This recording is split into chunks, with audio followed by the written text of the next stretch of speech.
Egg కర్రీని ఎప్పుడు ఒకేలాగా కాకుండా ఒక్కసారి ఇలా ట్రై చేసి చూడండి, ఎంత మంచి టేస్ట్ ఉంటుందో. వేడి వేడి అన్నంలోకి అయితే సూపర్ టేస్ట్ ఉంటుంది. సింపుల్ రెసిపీనే, టేస్ట్ బాగుంటుంది, అందరు ఇష్టంగా తింటారు. ట్రై చేయండి. ఫస్ట్ ప్యాన్లోకి కారానికి సరిపడా ఎండుమిరపకాయలు, గుప్పెడు ఎండు కొబ్బరి, 1 స్పూన్ జీలకర్ర, 1 స్పూన్ ధనియాలు, 1 స్పూన్ మిరియాలు వేసుకొని వేయించుకొని తీసి పక్కన పెట్టుకోవాలి.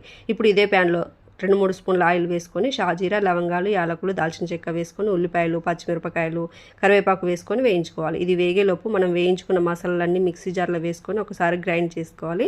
ఇలా గ్రైండ్ చేసుకున్నాక కొద్దిగా కాజు పప్పులు కూడా వేసుకొని ఇంకొకసారి గ్రైండ్ చేసుకోవాలి.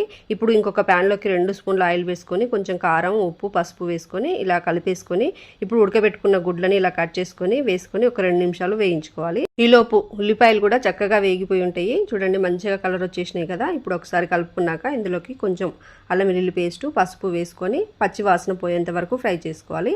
ఇలా ఫ్రై అయిన తర్వాత ఒక టమాటాని చిన్న ముక్కలు కట్ చేసుకొని వేసుకొని టమాటా కూడా మెత్తగా ఉడికించుకోవాలి. ఇలా ఉడికిన తర్వాత మనం గ్రైండ్ చేసుకున్న పొడి వేసుకొని టేస్ట్కి తగినంత సాల్ట్ కూడా వేసుకొని మంచిగా కలుపుకొని కొద్దిగా చింతపండు రసం వేసుకొని వాటర్ వేసుకొని గ్రేవీకి సరిపడా వాటర్ వేసుకొని మంచిగా కలిపేసి మూత పెట్టి ఒక 2-3 నిమిషాలు ఉడికించుకోవాలి గ్రేవీని. ఇలా గ్రేవీ ఉడికేటప్పుడు ఇప్పుడు మళ్ళీ ఒకసారి మంచిగా కలుపుకున్నాక మనం వేయించి పెట్టుకున్న ఎగ్స్ వేసుకొని ఇంకొకసారి ఇలా జస్ట్ ఇలా కలిపేసుకొని మూత పెట్టి ఇంకొక 2 నిమిషాలు ఉడికించుకోవాలి. సరిపోతుంది. చూడండి, కూర రెడీ అయిపోయినట్టే. ఇంకా లాస్ట్లో కొంచెం కొత్తిమీర, కొద్దిగా గరం మసాలా వేసుకొని కలుపుకున్నారంటే కూర రెడీ అయిపోతుంది. తప్పకుండా ట్రై చేయండి. వీడియో నచ్చితే లైక్ చేయండి, షేర్ చేయండి, ఫాలో చేయండి.